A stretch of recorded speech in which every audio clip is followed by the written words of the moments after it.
Hello, and welcome to the second installment of my live reaction to episode 2 of Archetypes with Megan, featuring La Divina, Mariah Carey, and dismantling the dirty, sexist word, diva. I always thought it should be okay to say I'm mixed. Like, it should be okay to say that, but people want you to choose.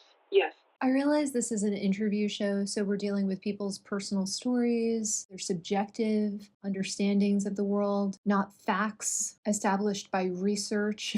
I also realize that social groups may be more or less closed to new concepts of race and ethnicity in various regions. But kind of the same way, I think Megan's understanding of feminism is 50 years old. This understanding of choosing a race in America is old news, and it was old news when Megan was a teenager. I think both Megan and Mariah may have been told these things through the lens of working as performers. Racially ambiguous entertainers are tasked by their own PR and marketing teams with code switching to appeal to different audiences. Do I think that's fair? No. Do I think it's proof that society at large wants mixed race people to choose, black or white? No.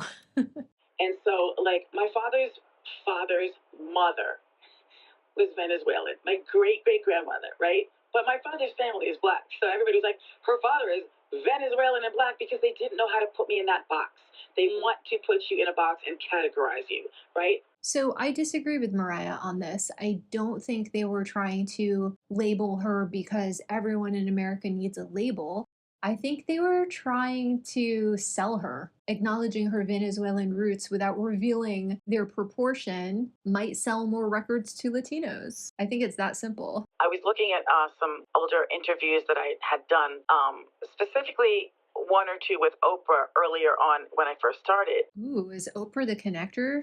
My mom would go into the house and go to the broker or whatever it was, and, oh, I'm buying this house, for me and my family, and, my husband can't be bothered, My father was an aeronautical engineer, and, like, my mom was this beautiful, white woman that he was with, but that made everybody more angry. It was not acceptable. It really wasn't.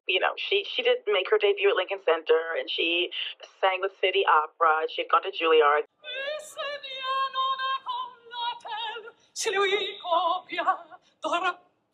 So, serious question. Dad's an aeronautical engineer. Mom's an opera singer. They're buying houses, not renting them. How was Mariah just 3 shirts poor? I didn't expect to be picking apart Mariah's rags to riches story today. If you look it up, the actual definition is a woman with typically an opera singer, usually soprano in the coloratura range, with a very high voice, very strong, powerful voice, and, a talented woman, right? And the next definition right next to it is like a difficult woman. I'm looking at this saying in the 17th century, the term originally referred to the leading female voice in an opera, the prima donna, but by the 19th century, it was used. Yay! They bought dictionaries for this episode. Maybe next she'll look up archetype. It says by the mid-20th century, both terms prima donna and diva, although still used in operatic terms, had become more generalized and slightly derogatory remarks referring to any ambitious, demanding woman in show business. People take it as a compliment now, some people. And then some people take it as, oh, she's such a diva. For you, is it a compliment or a criticism? I think it's both. Thank you, Mariah. It's both. Of course it's both. A diva, for me, they mean that you're a successful woman usually, but also, and forgive me if we're not allowed to say the B word, but a bitch, like. Watch out, Mariah. She'll invite you back for the B word episode. But your relationship with that word, I think, is more layered than a lot of people's, because I remember so vividly the Dream Lover video. I remember your curly hair. I remember that. And you're running through a field of sunflowers. And there's nothing in that visual that would make me go, diva. Why would you market a 20-year-old as a diva? Cutesy sells, sexy sells when you're a young, attractive woman. That doesn't mean strong, talented woman doesn't sell. Aretha Franklin sold out stadiums 40 and 50 years past cute. Diva. So, no, and I know. Nothing about Why are we pretending this is a mystery? Mariah's songs were pop.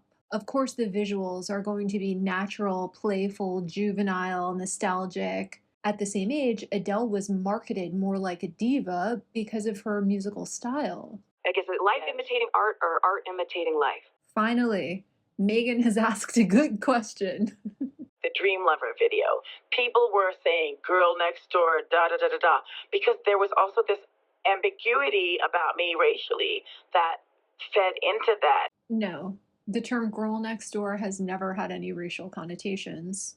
At this age, making this music, you were never going to be presented in velvet gowns and satin gloves. The diva thing, yeah, it's interesting. I think everybody has a different thing because to me, it's also so overused now that it's become like she's the cupcake diva. Like I think they use it as just like a throwaway adjective. That's just like whatever. Agreed, Mariah. The word is hardly worth dissecting. I don't know why we're here. Miss Leontine Price, who paved the way for so many people, the incredible. You were with her at Legends Ball. Legends Ball, yeah, that's where I met her. Oprah's Legends Ball is legendary. A 3-day celebration that was held in May 2000. Megan, why did you cut her off? I really wanted to hear her talk about Jesse Norman. I felt like Mariah had more interesting things to say about singing here. My first marriage, I was very much, what's the word? I was kind of locked away. And I was sort of, given the rules and had to stick with them. Mariah's own relationship with the diva, the nuances she sees, the history, both personal and cultural, that she carries, she's got me thinking even more deeply about my own complicated feelings towards the label. Megan, are you serious? Did you genuinely not hear what Mariah just put down for you to pick up as an interviewer? A little wife locked away in a faraway castle? Megan, you're the worst at this. You're terrible at this. So I wanted some more history, some more context to understand how the meaning of the word has fluctuated over time and in different communities. So for this, we called up Dr. Mashinka Ferentokopian, a scholar of media studies, feminist studies, and contemporary visual culture. It's kind of a law of physics that if a woman or a femme or a minoritized person comes up in the public's imaginary, then of course so too must they go down. What? Laws of physics and laws of public perception are not analogous. Do you believe because the queen has reached the height of public admiration, she will necessarily fall to the depths of public disdain before her time is up?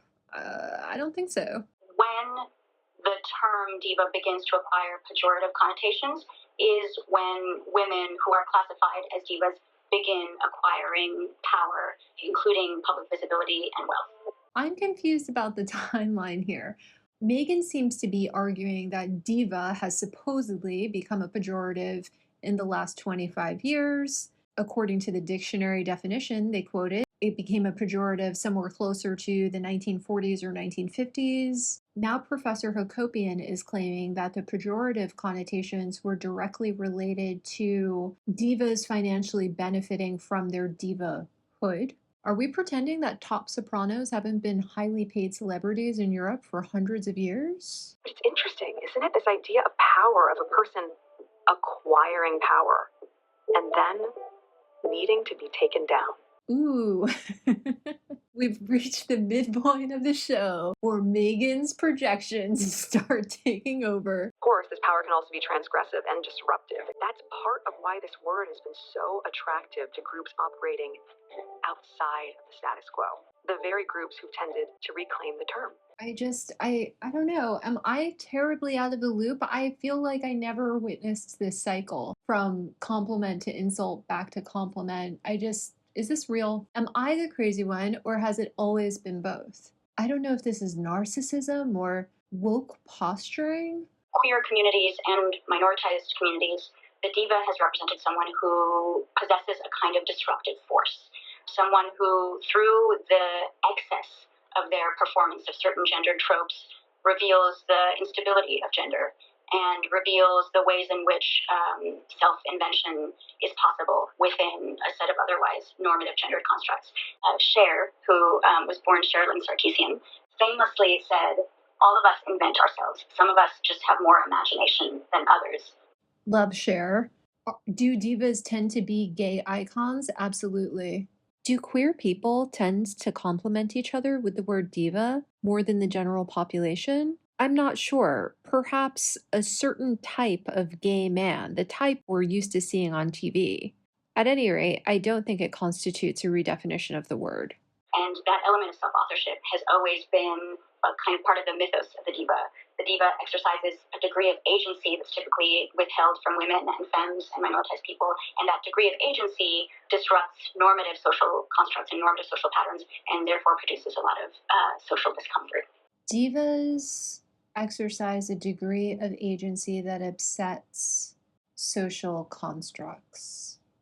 Am I wrong to feel the professor is really reaching here? You know the drill. I cut these off at 10 minutes. I'll be posting them throughout the day as I finish editing them. Like, share, and subscribe.